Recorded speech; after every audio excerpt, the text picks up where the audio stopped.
आइए दोस्तों, और फिर से एक वीडियो के साथ यही महात्मा बुद्ध जी का जो टॉपिक है वो आगे बढ़ाइए।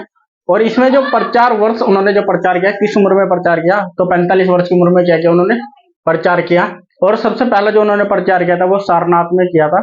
और सारनाथ में किस भाषा में किया था उन्होंने, ये किया था उन्होंने पाली भाषा में,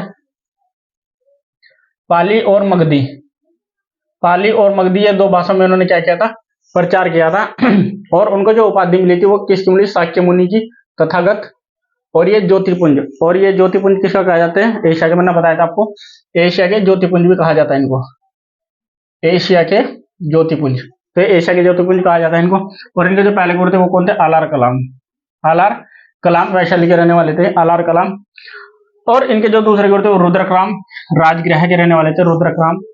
और इन्हीं से इन्होंने क्या ली, प्रेरणा ली। और ये जो जो बुद्ध की जो शरण में जाने की जो मतलब जो बुद्ध बनने की जो प्रेरणा थी कहीं ना कहीं वो इन गुरुओं से मिली इनको। और वाराणसी यश व्यापारी एक व्यक्ति था, ये आगे गए और आगे जाने के बाद में इन्होंने जो यश था तो इन्होंने भी क्या ली, बौद्ध की भिक्षा ली, बौद्ध की भिक्षा, व्यापारी व्यक्ति था ये बौद्ध। तो इन्होंने क्या किया, इनके सामने प्रचार किया और इसी प्रचार के द्वारा इन्होंने क्या ली, यश, बहुत ही बड़े व्यापारी थे, बौद्ध की भिक्षा ली और वाराणसी के रहने वाले थे। पहला वर्षावास, तो पहला वर्षावास, वर्षावास होता क्या है, वर्षावास में बता दो आपको, वर्षावास होता है 3 महीने का। और जितने भी बौद्ध भिक्षु ये 3 महीने के लिए क्या रहते हैं, अंदर रहते हैं, और 3 महीने के लिए क्या करते रहते हैं, घोर तपस्या करते हैं। और ये पहला जो वर्षावास था इन्होंने कहाँ बिताया, पहला वर्षावास सारनाथ में बिताया, पहला प्रथम वर्षावास इनका। और पहला भी जो प्रचार था वो सारनाथ में किया। वर्षावास 3 महीने का होता है, 3 महीने का वर्षावास होता है, मतलब कि बरसात का महीना होता है। और 3 महीने तक बरसात के जो महीना रहता है तो उसमें क्या रहते हैं, जो कीड़े कांटे सांप बिच्छू वगैरह निकलते रहते हैं। तो जो बौद्ध है ये क्या रहते हैं, नंगे पैर चलते हैं, और इनको इनसे कहीं ना कहीं क्या रहती है, कभी ये काट न ले या वो, तो इस तरह का खतरा। तो इन्होंने जब पहला वर्षावास कहाँ बिताया, इन्होंने अपना सारनाथ में रहे, 3 महीने तक कहाँ रहे, सारनाथ में रहे। उरुवेला भद्र, ये उरुवेला में एक भद्र व्यक्ति था, 30 वर्ष उम्र थी इनकी, और ये कहते हैं धनी व्यक्ति थे बहुत ही ज्यादा। इन्होंने भी क्या ली थी, बौद्ध की भिक्षा ली थी उरुवेला में।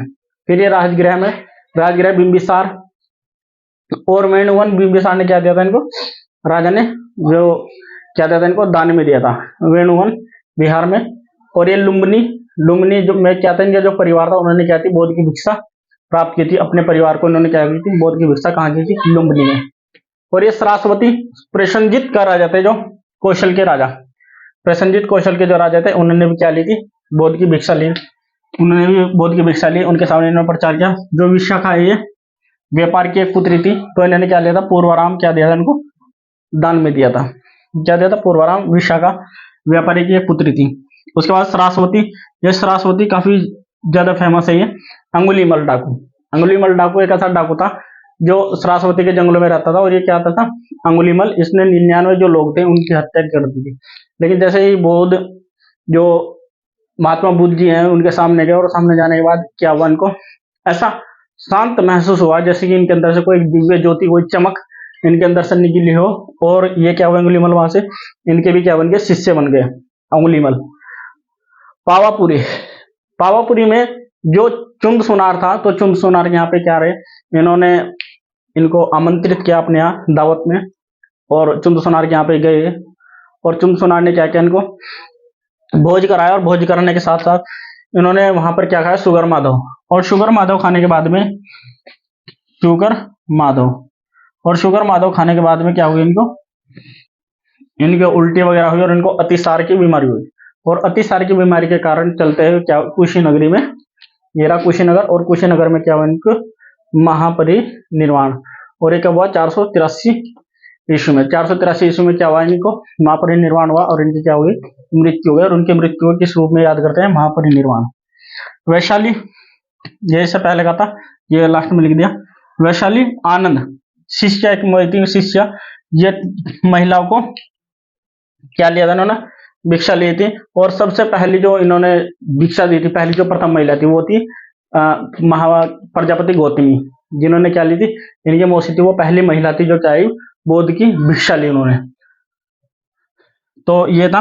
और इसका बौद्ध का जो 3 अक्षर में, बुद्धम शरणम गच्छामि, बुद्धम शरणम गच्छामि, ये इनके बहुत ही फेमस जो रहे हैं, जो लोगों क्या करते हैं, प्रेरणा देते हैं और लोगों को क्या करते रहते हैं, मोटिवेट करते हैं, बुद्धम शरणम गच्छामि।